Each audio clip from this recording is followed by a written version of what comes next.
All right, Yevamos, good morning, a good chodesh. Let us begin. The beautiful daf ahead of us today. Begin by thanking our TALMUD TORAH sponsors for the month of Iyar. To thank Yona Shushie Ehrenfeld for dedicating all the Shrim and Drashos this month in memory and the nishmas their grandfather Yosef ben Shmuel Aron, Benjamin and Elys Wohl of Netanya for dedicating the Shiurim and Drashos this month in memory of their dear friend and mentor, Moshe Chaim ben Tzvi Hirsch. We hope that in the merit of our TALMUD TORAH, the neshamas will have an aliyah and the families a neshama. We also thank our week of learning sponsors, Hillel Loni Goldman, with incredible appreciation in honor of Dr. and Mrs. Jacob and Goldie Milner, and with appreciation to the Kehillah. So with that, let us begin. We thank all of our sponsors for their generosity. Beautiful daf ahead of us today. Thank you to Rabbi Kalman Akiva for giving shir over the last couple of days. Today's daf is Nun Vav. We are going to pick up at the top of Nun Vav Amid Aleph with a quotation from the Mishnah. And the Mishnah says as follows, 56a, second line down.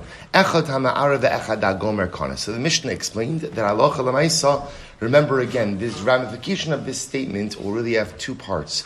But at first glance, the Mishnah is talking over here about yibum, that how is one able to affect a yibum relationship.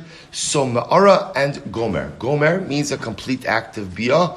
Ma'ara, again, we'll see exactly, or ma'ara, I should say, not ma'ara. Ma'ara means the initial stage of biyah. So again, we'll discuss exactly what the definition of the initial stages of biyah, what that actually means. The Gemara says, my kana. What does it mean? So we'll say, so again, here's what the Mishnah is telling us.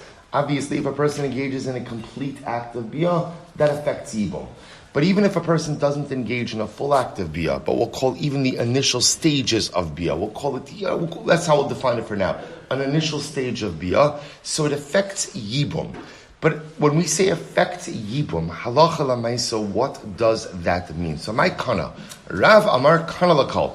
Rav says it literally is kone in every single way. In other words, that it's ke'ilu, a partial act of biyah or an initial act of biyah, is just like a complete act of biyah, and therefore again affects yibum in totality. Look at Rashi, kana l'kol, ba'achos min abiyos gruas halalu. So we'll say it's interesting. Rashi uses this term over here of biyah gerua, which literally means a compromised form of biyah, or a lesser form of biyah. Even in this lesser form of biyah, Rashi says, Kanala l'kol davar. Ultimately, she is acquired as the Yevam's wife in every single way. Now Rashi gives a good example of this. For example, va'ochales b'truma miyad im koinu, afilu halach l'medinas hayam v'lo ba'la b'yasa gemur. Supposed to say, so Rav says like this, when there is this ha'ara, when there is this initial form of biyah, or as Rashi calls it, biyah gerua, a compromised form of biyah, it still affects marriage in totality. So they're totally married, totally. So for example, let's say the Yavam was a Kohen, right, which obviously means the Yavam was a Kohen. That means the deceased brother was a Kohen as well. That's the way this works. Right? So halacha l'maisa, let's say he only did this initial form of biyah, not a complete biyah. Halacha l'maisa, she would be permitted to eat truma. Remember again, the wife of a Kohen is permitted to eat truma. So halacha l'maisa should be able to eat truma. So therefore, Rav says this biyah gerua, this initial stage of biyah, this partial biyah, affects total marriage. Shmuel says no. Shmuel says no. Shmuel Amar lo kana ela lidvarim ha'amurim beparsha. Shmuel says it only works for the specific items mentioned in the parsha of Yibum. What are those things? The Yaresh b'nichse achiv ulapotra min ha'yibum. What it does is halacha l'maisa, that initial or that partial biyah allows the yavam to acquire the deceased brother's estate, and ultimately exempts the yavama from yibum. You'll see what that means in just a moment. Take a look at Rashi. Hamura beparsha, beparshas yavmim shekasav ba mikra zeh yavama yava aleha v'darshina le bein shogeg bein mezid bein ones bein rasan. So both say it's very interesting. Shmuel says that what we'll call a partial biyah, or to borrow the verbiage of Rashi, a biyah gerua only has the ability to affect marriage in a way that is limited to the items mentioned in the parsha of Yibum. So the partial bia will go ahead and allow the yavam to acquire the property, the estate of the deceased brother. That's number one. Number two, so look at Rashi for just a moment. Liyaresh tichsev yakim al shem aviv, achiv, excuse me, or the patra meyibum. Rashi says, de'emes v'lo banim me'isha acheres muteres l'shuk. Oy motzia beget lo baye chalitza. Oim haisa l'tzara niftera b'biyasor shalzu. So for example, let's say halacha l'maisa now, the yavam does the ha'ara, he does the partial bia, and then he dies. But Allah Chalamaysa, he has children, so the Yevama would not be chayeves in Yibum after that. Good. So we'll say, Allah Chalamaysa, fundament machlokes Rav and Shmuel. If you have this partial bia, which I will say, by the way, for now, the Gemara is going to define what exactly this partial bia means, but let's define it by what it's not. It's not a complete bia. Okay, so let's just define it that way. So halacha l'maisa, what does this affect? Rav says it affects total marriage in every single way. Shmuel says only affects marriage in terms of the items specifically mentioned in the parsha of Yibum, and for our purposes, what that means is inheritance.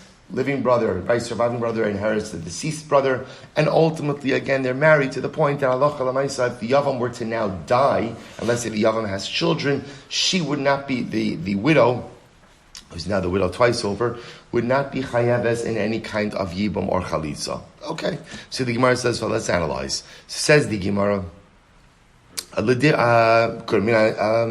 sorry. The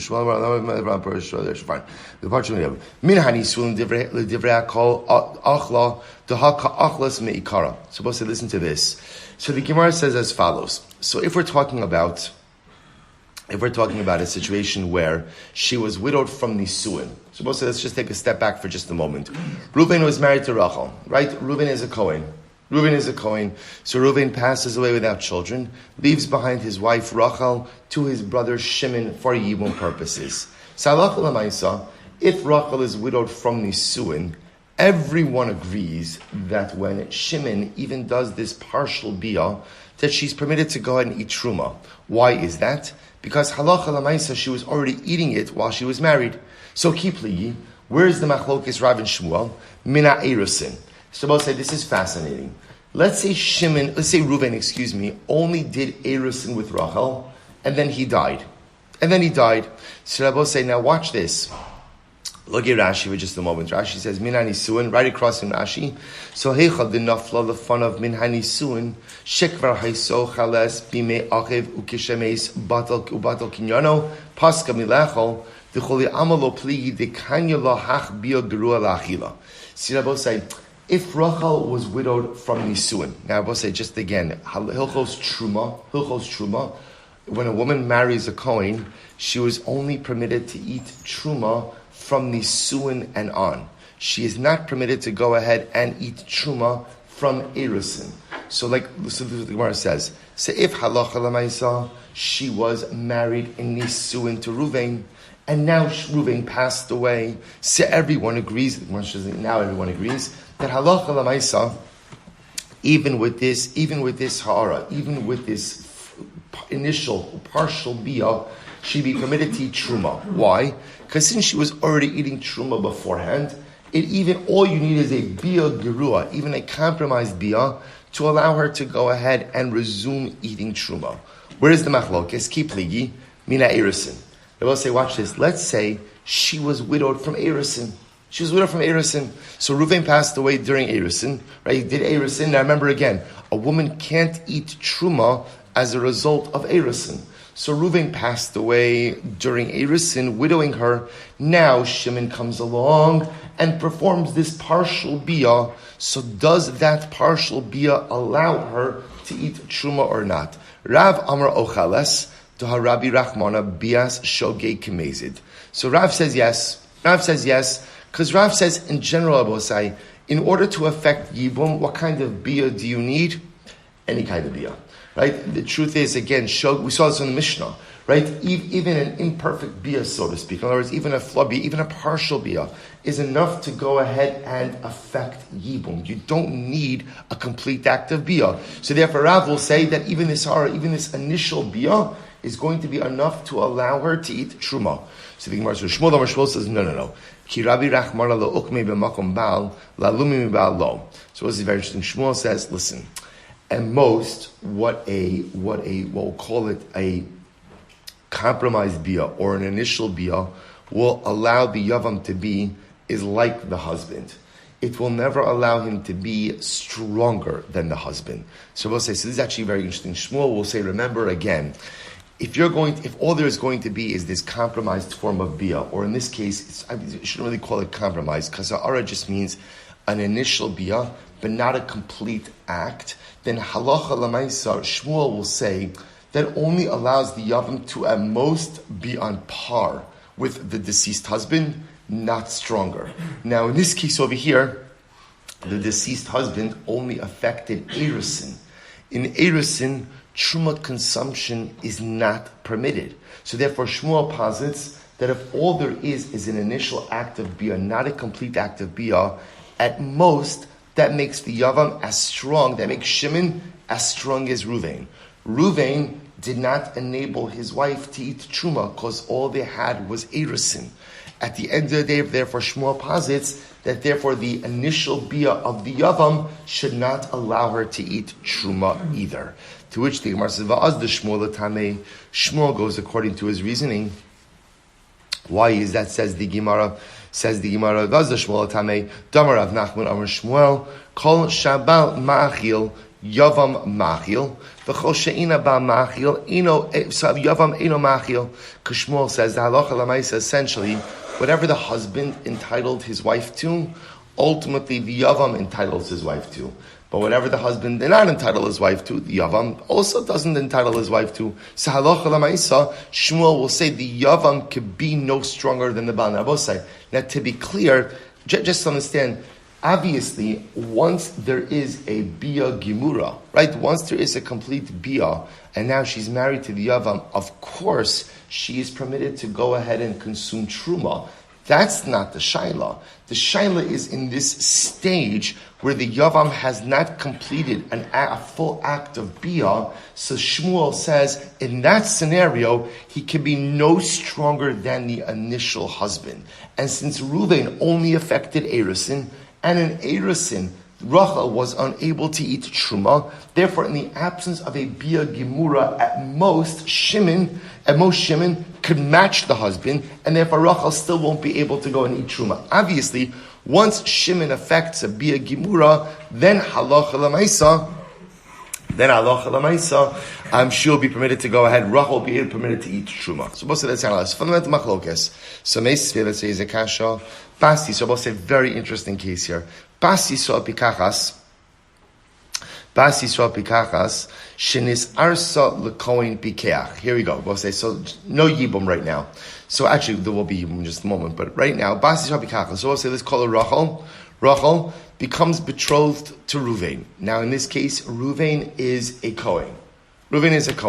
So everybody's healthy, everybody's totally competent. What happens? So in Loni his piklekonsa, achnis charish, and what happened? Before Nisuin happened, Ruvain became a Cherish. Right? Cherish, deaf mute. Now we'll say, now what happens? Now afterwards, Rashi doesn't say it explicitly, but right afterwards, he has bia with her. Right? So he affects Nisuin. Now we'll say, now the problem is, the Nisuin of a Cherish is not really a Nisuin. Right? Because again, Nisuin requires das. A Cherish doesn't have das. So below his piklekonsa, achnes charish. So what's the halacha? Eina ochelas. Rabbi said in a scenario like this, she cannot eat truma. Now why can't she eat truma? Because the nisuin happened without das, because the husband was a Cherish. So below his piklekonsa, achnes charish. Eina ochelas. Okay, that's stage one. Stage two, mace. Ruvain dies. Now remember again, Ruvain dies, leaves behind the brother Shimon. V'nafla lifnei yavam cheresh. Now listen to this. Let's say Shimon's also a cheresh. Let's say Shimon is also a cheresh. So we'll say, what's the halacha? Now Shimon does yibum with her. What's the halacha? Ocheles. Now she's permitted to eat truma. Rashi says, Rashi, Meis, cheresh zeh la'achar shekansa, v'nafla lifnei yavam cheresh. So remember again, just to keep in mind, beginning over here. So Ruvain, the Kohen, totally fine, does Erusin with Rachel. Okay? Sometime after Erusin, Ruvain becomes a cheresh. But again, there's an act of relations. He quote-unquote marries her. Now, it's not really a marriage. It's not really a nisuin. Why not? Why not? Because Reuven lacks das. Okay? So therefore, Rachel can't eat truma because halacha l'maisa, she never had nisuin with a competent Kohen. Reuven dies without children. She falls to Shimon, the brother, who's obviously also a Kohen, and it happens to be, in this case, also what? Also a cheresh. He does yibum with her. He does yibum with her. The Brayse now says, he does yibum. Now she's permitted to go ahead and eat truma. Look at Rashi. Ocheles delo gara bias cheresh mi bias shogeg uznus va'ones she'in miskavin liknos v'rabi rachman legabiam. So here's interesting. When it comes to yibum, as we've already explained, yibum doesn't really require das for yibum. The only thing yibum requires das for is what? Is bia. So as long as there's das for bia, yibum is affected. The Rabbi say, interestingly enough, we assume the cheresh, even if he can't have das for anything else, he does have das for bia, right? He does have das for bia. So halacha l'maisa again, she's permitted to chew. Rabbi say, crazy case, no? So now again, what her husband was unable to do, ultimately again, now is able to happen under the yavam, who is a cheresh. To which the Gemara says something amazing, ubezu yafek koach hayav mekoach habal. In this respect, Rabbi say, this is a case where the koach of the yavam is even greater than the koach of the husband, right? Because through bia with Shimon, she now has the ability to eat truma, even though with bia through Ruvain, she did not have the ability to do so, which is pretty incredible. To which the Gemara said, Bishlam al Rav necha. According to Rav, this case makes sense. Why? Because Rav has always said that bia with a yavam does what? Does what? Everything. It affects complete marriage. El Shmuel kasha. But according to Shmuel, when there is a compromised bia, whatever the compromise may be, whether it's just ha'ara, the initial stage of bia, or bia with a man who does not have das, like a cheresh, according to Shmuel, the most it does is what? Is affect the aspects of marriage that are explicitly stated in the parsha of Yibum, i.e. Yerusha, right? That the living brother inherits the deceased brother, and ultimately, again, that now, should the Yavam die and the Yavam has children, she is exempted from Yibum. Amar lecha Shmuel. So Shmuel says as follows. Amar lecha Shmuel. Mahachi. So Shmuel says as follows. Why don't you say the following? Mahachi. V'lo hispik lekonsa ad shenis charesh eino ocheles betruma. So Shmuel says, here's you have to read the Braysa. Einachinami. If Ruvain, the initial husband, didn't have a chance to marry her until he became a cheresh, she doesn't eat truma. However, kines v'achrakach nischaresh. But halacha l'maisa, if, let's say, he married her and afterwards he became a cheresh, let's talk about Ruvain, the initial husband, ocheles, she's permitted to eat truma. Okay, so that's not a chiddush. Meis, now if he subsequently dies, benofla lifnei yavam, and now she falls to Shimon, the surviving brother, who's also a cheresh, ocheles. She's permitted to eat truma after bia with the yavam cheresh. Mr. Gemara says, umay ubizu. And what does it mean then, according to Shmuel, when the Brayse says, and in this way, the yavam is even stronger than the husband. The ilu baal cheresh meikara lo ocheles. Because we'll say the reason why it matters is as follows. Because halacha l'maisa, if the husband were to try to marry her with nisuin while he was already a cheresh, that would not entitle her to eat truma. Ve'ilu yavam cheresh meikara achla. But halacha l'maisa, the yavam is different, because the yavam, even though he is a cheresh from the beginning, his bia has the ability to go ahead and enable her to eat truma. So both say, so Shmuel is able to interpret the Braysa to reflect his opinion as well. But again, we're still at the same fundamental machlokus between Rav and Shmuel, which I both say now we see really means as follows.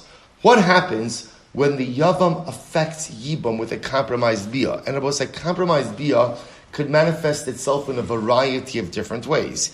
It could mean, like the way we started this Gemara over here, an incomplete biyah, ha'ara, just initial biyah but not complete biyah. But it also talk about other situations where halacha l'maisa, the yavam is just not a full capacity. All of those are cases of incomplete biyah. What happens when yibum is affected with incomplete biyah? So again, Rav says it works. It works. And that's really the takeaway from our Mishnah.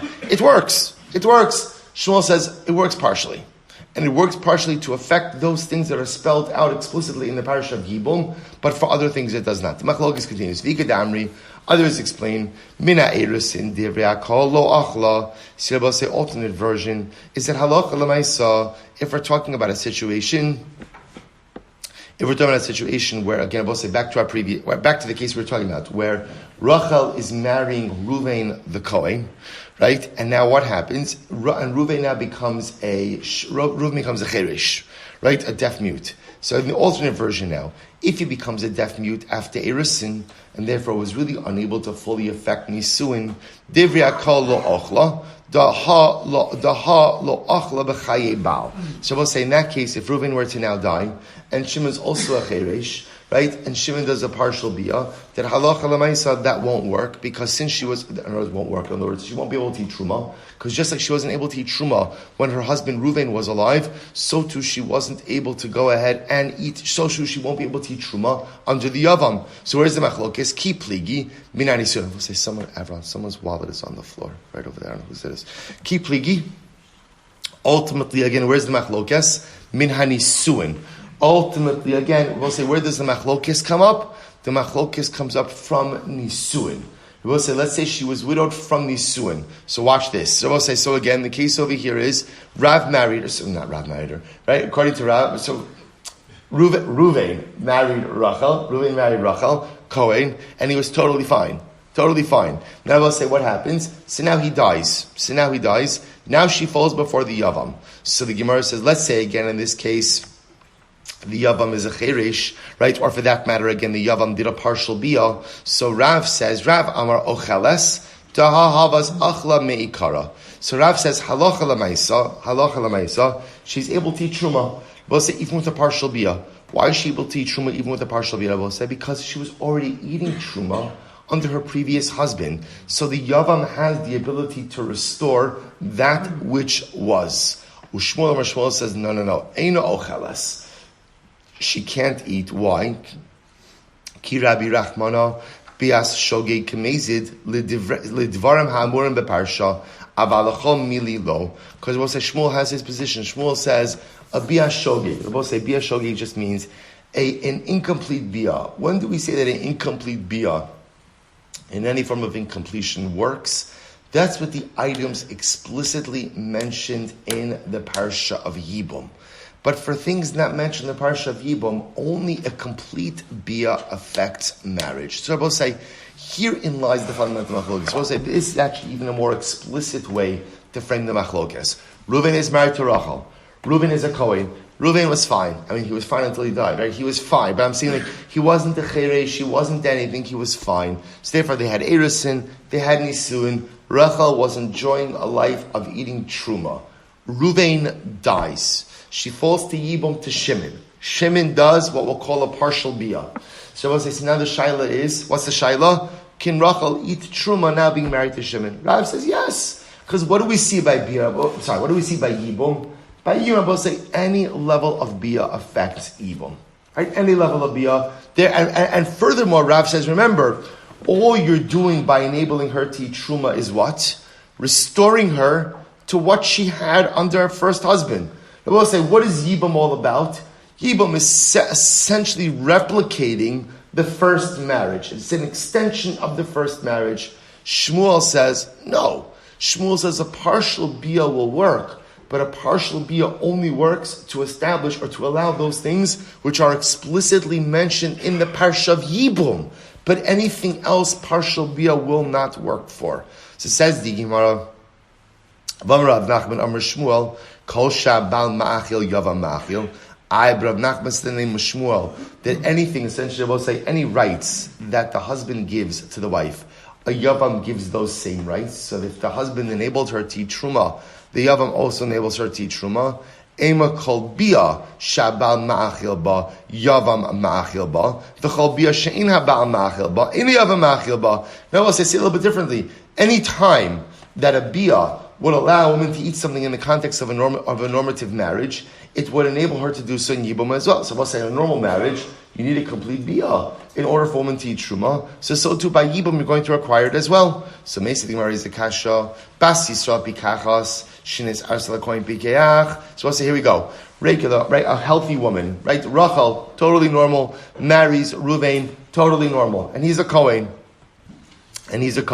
So we'll say, so now what happens? They did Erisim, v'lo hispik l'kon sashin is charesh, but they didn't have a chance to do nisuin ultimately until what? Until Ruvain became a cheresh. Now we'll say lacks das to affect nisuin. What's talacha? Eino ochelas. Ultimately, she's unable to eat truma. Now we'll say, just understand, she's unable to eat truma even if what? Even if they consummate their marriage. In other words, let's say now they have relations. So Ruvain the Kohen has relations with Rachel. They had Erisin, but now he's a Chirish. Can a Chirish affect Nisuin? And the answer is no. Even though they're living together as husband and wife, right? They had relations.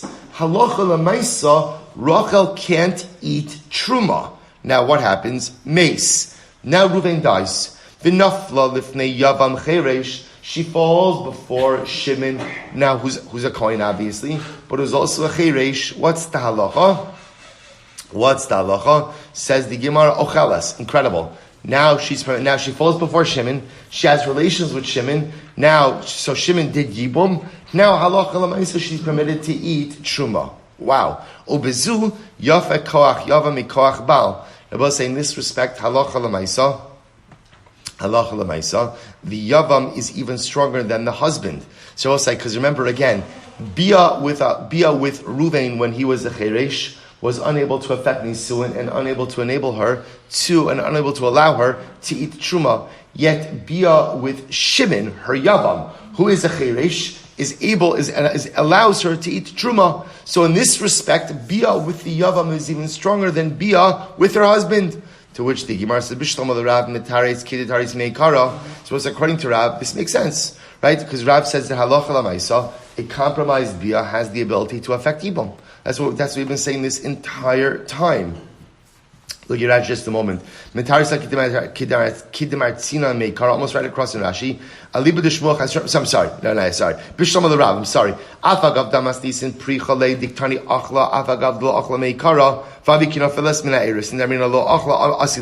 So again, according to Rav holds in general that a compromised bia affects complete yibum. That's all. Shmuel kasha, but according to Shmuel, what is Shmuel going to say? Halacha l'maisa, to which the Gemara says kasha. According to Shmuel, is going to be a question. So I'll say, let's go weiter a little bit.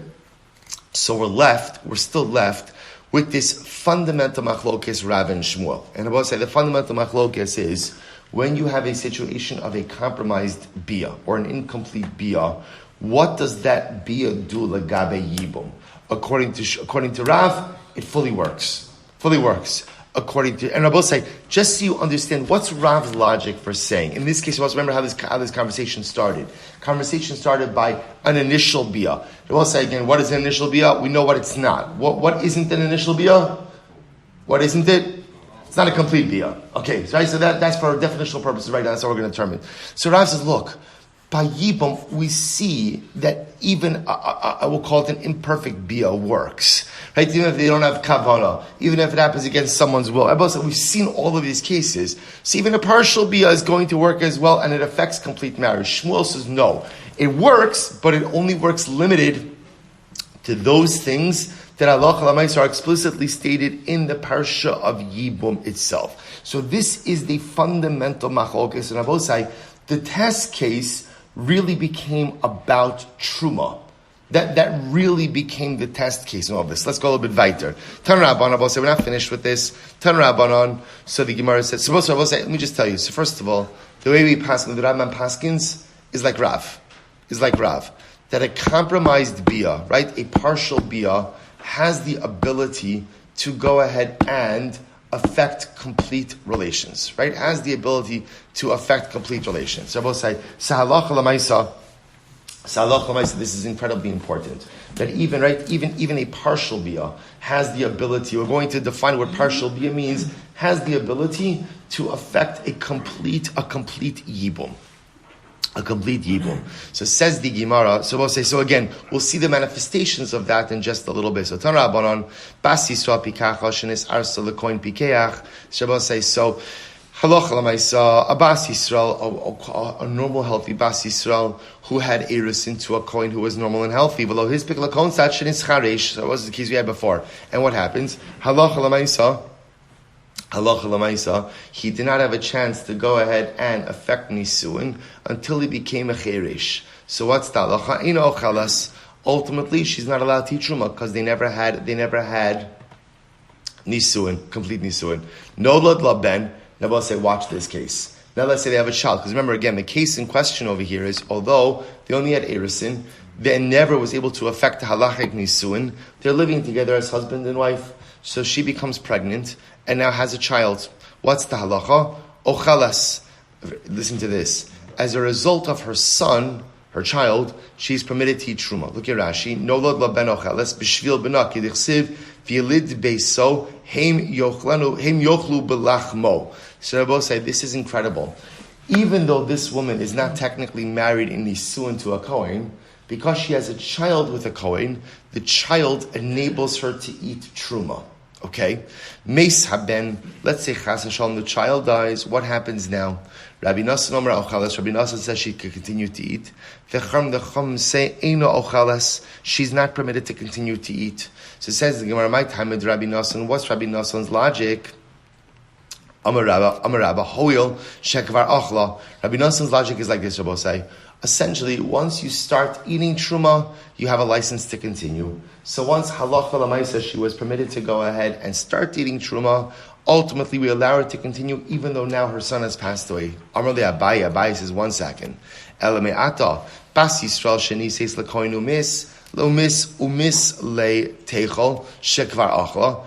What about the case, I will say, of just a general Bas Yisrael, right? A Bas Yisrael marries a Kohen.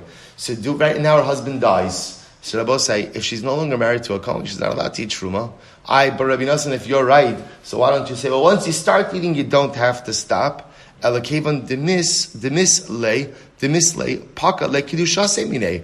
So we say, because once again she's with her. Rabbi say, again, just a stam case of a Bas Yisrael who marries a Kohen. When she's married to a Kohen, she's permitted to eat Truma. But Allah, so once her husband dies, she's no longer permitted to eat truma. So we don't say that just because you start, you don't have to stop. Once the husband dies, she loses that entitlement. So why line about saying in the bottom? Hachanami. Why do we say the same thing? Even though she had a son, once the son dies, Hachanami kevan demisle pake kidushas. Rabbi Nassan, why do you allow the wife to continue to eat truma? Amar of Yosef Kasar Rabbi Nassan says like this. So again, now we're focused on a different case, right? Same basic scenario, which was Rachel marries Shimon. They have, Rachel marries Reuven. Reuven's a Kohen. They have Erisin. After Erisin, Shimon becomes a Cheresh. Reuven becomes a Cheresh, right? Deaf mute, inability to affect Nisuin. Nevertheless, they live together as husband and wife. So I'll say because there's no Nisuin, she can't eat Truma. What's the interesting twist in this case? She becomes pregnant, has a child. As a result of a child, she's permitted to eat truma. Now, child dies. Does she have the right to continue to eat truma or not? Rabbi Nassan says yes. Chachamim say no. Chacham, I understand. Right? Why? Because it was the son, it was the child who was the license, gave the license to eat truma. The son is gone. She no longer has the right to eat truma. Rabbi Nassan, why do you say she could continue to eat truma? Here we go. Taz the Gemara, Amar Rabbi Yosef, Chasar Rabbi Nassan, we'll say second wide line, the bottom of the Vav Amud Aleph, Chasar Rabbi Nassan, Nisui Chirish Ma'achilin B'truma. Wow. Rabbi Nassan holds that Rabbi say Nisuin with a Chirish enables a woman to go ahead and eat truma. I will say that's Rabbi Nassan's psak, which is pretty incredible. Pretty incredible. To which the Gemara says, "V'logas vinon nisue cheresh atu kidushe cheresh." And ultimately, again, Rabbi Nassan says that halacha l'maisa, we're not concerned that if we allow nisue cheresh that you may come to go ahead and eat under circumstances of Kiddush Cheresh. So we'll say, take a quick look at Rashi. First white line in Rashi, Kasav Rabbi Nassan Nesui Cheresh, the Kidsha Kishu Bikeach, Ma'achilin B'Truma de Midorais Mishas Erusin Ochelas, Dichsev, V'choin Ki Yikna Nefesh Kinyan Kaspo, Hu Yochal B'miyad, V'Rabbanan Hu Degaz Yachit Tikanis L'chuppah, Mishum Gzer Shemi Yimzegu Lo Kos Beveis Avia, V'Tashliach, I will say, incredible.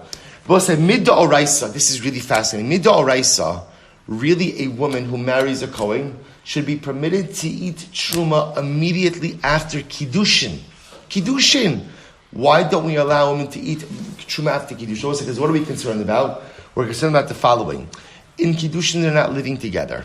So we're concerned what's going to happen. She's going to go over to her father-in-law's house. Right? She's going to spend some time with her cousin in her father-in-law's house. She's going to eat Truma there. They had Kiddush, she's going to eat Truma. She may end up taking what? Some leftovers back to her home, give to her family, who are non-Kohanim, and go ahead and give them Truma.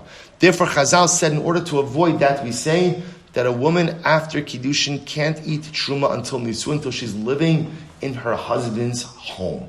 So therefore, Rabbi Nassan says, in the case of a Cheresh, where again, it's halacha l'maisa, where Kiddushin was done, and Kiddushin was done with a husband who was totally healthy and totally able, halacha l'maisa, even though he became a cheresh before Nisuin, we allow her to go ahead and eat Truma, because that is the da'oraisa. That's incredible, Abosai. And we're not concerned that if we allow you to eat Truma after Kiddushin, that you may come to go ahead and even eat Truma with Kiddushin with a Cheresh. Because I will say, obviously, if in the case in question the husband was a Cheresh at the time of Kiddushin, there's no Kiddushin at all and nothing to talk about. Truma would be obviously illegal. Or Kisar should be illegal.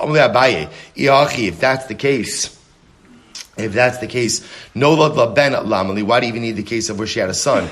To which the Gemara says, in others, say halacha l'maisa. Rabbi Nassan sheet is predicated on something totally different, which is that midarais yilati truma after kiddushin.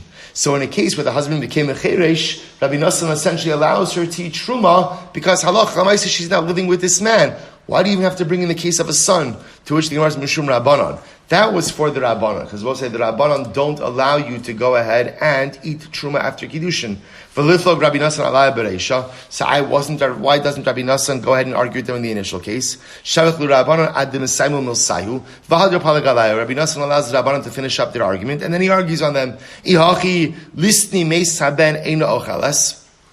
If that's the case, why doesn't the Mishnah say, Brisa say, if the son died, you can't eat? Rabbi Nassan Omer Achelas, Rabbi Nassan says you can eat. Einachinami kasha. That Rabbi say is a kasha. So Rabbi say, halach l'maisa in this case, the way we paskin like this case actually, that halach l'maisa, Rabbi say we paskin that a woman does not eat truma after kiddushin, right? Even though midoraisa, a woman can eat truma after kiddushin, we paskin that she does not eat truma until nisuin, for the concern espoused over here. Perhaps she will take truma back to her home and eat it there with her family, which would be problematic. Halacha l'maisa, if you have a case where she got married to a Kohen, right? Erusin was what? He was totally pikach, totally fine. Then he becomes a cheresh, right? And therefore they're unable to affect nisuin. As we saw before, she is unable to eat truma. However, if halacha l'maisa, she has a child with this Kohen cheresh, the existence of that child allows her to go ahead and eat truma. Incredible. Let's go weiter. The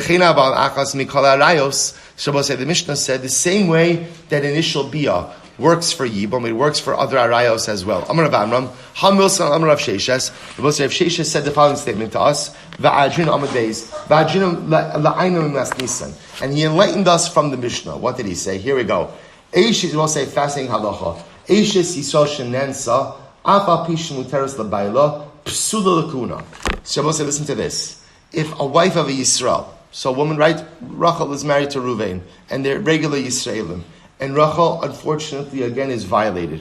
She's violated. So we'll say, the wife of a Yisrael, if she's violated, still remains permitted to her husband. However, if Ruvain were to now die, and she's an almana, she cannot marry a Kohen.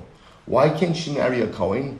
As a result of that act of violation. Even though a widow could marry a Kohen, because she was violated by a man, she's not allowed to marry a Kohen. Now we'll see why that is. So the Gemara said, V'tana tuna, and it's based on our Mishnah. Look at Rashi for just a moment. Rashi says over here, well, let's go on the Gemara. So Gemara says, v'chin haba al achos mikol ha'arayos ha'amuros b'Torah o psulos. So the Mishnah said, and so to someone who has relations with any of the arayos in the Torah or psulos. My v'chein, they will say, what's the v'chein in the Mishnah? So my love, lo shna b'shogeg v'lo shna b'mezid. Does it not mean whether it's a case of shogeg, whether it's a case of mezid? V'lo shna ba'onis, v'lo shna b'ratzon. And it makes no difference. So we'll say by yibum, whether yibum was done willingly, unwillingly, vikatani pasla. And I will say, you see from here that what? Even unwilling biyah makes a woman apostle to kahuna. So I will say that's how the Gemara is reading the Mishnah over here. The same way that halacha l'maisa an unwilling biyah affects yibum, so to an unwilling biyah will make a woman psula l'kahuna. To which the Gemara says, no, that's not what it's saying. My v'chein, we'll say, what does v'chein mean? Ahara. So I will say it means ahara the same way that only a partial act of biyah affects yibum, so to a partial act of biyah is asur by arayos. Let's say a man only has an initial act of biyah by a woman who is prohibited him because she's one of the arayos. Even though it's not a complete act of biyah, that'll be asur as well. To which the Gemara says, well, let's analyze this. Har deman. Ilema da'arayos, l'neimar da'arayos afina mi Yevama. So we'll say, what are you going to say? Same way that partial biyah works by yibum, so partial biyah is going to work ultimately by arayos. Are you saying then that we learn out arayos from yibum? Adraba, Yevama yafina me arayos. Dika araba arayos ksiv. That's not true. So we don't learn out arayos from yibum. We learn out yibum from arayos. Elamai v'chein. So we'll say, what is v'chein? Shelo kidarka. So the shelo kidarka, we'll say, so the v'chein means the same way that biyah shelo kidarka works to affect yibum, so to biyah shelo kidarka works to affect arayos. When I say works to affect arayos, what that means is the same way that biyah shelo kidarka ultimately goes ahead and affects yibum, biyah shelo kidarka will be asr ba'arayos as well.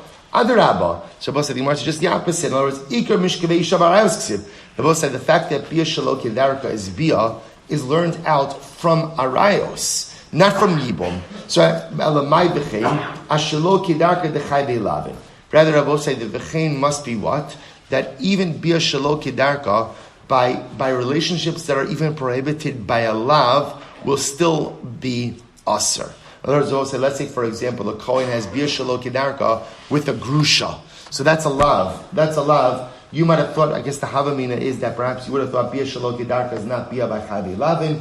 Kamash malon it is. Therefore, both say the teaching, or the extrapolation that Rav Sheshes wanted to make from the Mishnah did not work. But both say, but we are back. So therefore, the v'chein in the Mishnah, so too in the Mishnah, comes to teach me that the same way that halacha l'maisa, a compromised biyah, works by yibum, compromised biyah will, quote unquote, work in other prohibited relationships as well. So for example, Rabbi say, by arayos, a partial biyah, a compromised biyah, will ultimately make you in violation of arayos. And by just like biyah shelo kidarka works by yibum, biyah shelo kidarka will, quote unquote, work, i.e. will be asr, even by chayvei lavin. But Rabbi say, watch this, Amar Rava. Now Rabbi say, now that we introduced this other concept over here about halacha l'maisa, the Gemara, we're not going to get to it very much today, but halacha l'maisa, the Gemara introduced this fascinating concept now. Well, let's read. Amar Rava, Eishes kohen shenensa, if a wife of a Kohen was violated. So we'll say Reuven is married to Rachel, and Reuven is a Kohen. His wife was violated. What's the halacha? Lokem, so we'll say the wife of a Kohen who was violated, the Kohen is no longer permitted to remain married to his wife. Now we're going to see the mechanics of that. Why is that? It certainly sounds like a very difficult halacha to understand. So the Gemara says, Loke ala mishum zona. Ultimately, again, if he lives with her, he is in violation of having relations with a zona. Now I will say, let me just mention this, we'll have to stop over. We're going to start at We're going to start early tomorrow. We're going to start at 4:30 a.m. No, it's a short. You'll see. It's a very short Amud Beis. We're fine for tomorrow. It's a tiny little Amud Beis. So we'll stop here for today. We'll say what we're going to do, and we'll stop. We'll pick up with this case tomorrow. But what we're going to see in tomorrow's Daf Rabosai is a total new definition and reimagining of the concept of zona. See, Rabosai, in our mind, the concept of zona refers to a woman who engages in some type of immoral, illicit relationship. That's absolutely what it means. What we're going to see is the Gemara is going to reframe this concept, and it's going to refer to a situation of a woman who has relations with any man with whom she cannot affect halachic marriage. And with that new definition, we're going to see the impact of that, even Rahman al-Islam, in the cases of where a woman is violated, and the impact of that on her marriage with a Kohen, with the Yisrael. Emirat Hashem to be continued tomorrow. Bosai, Shkoyach.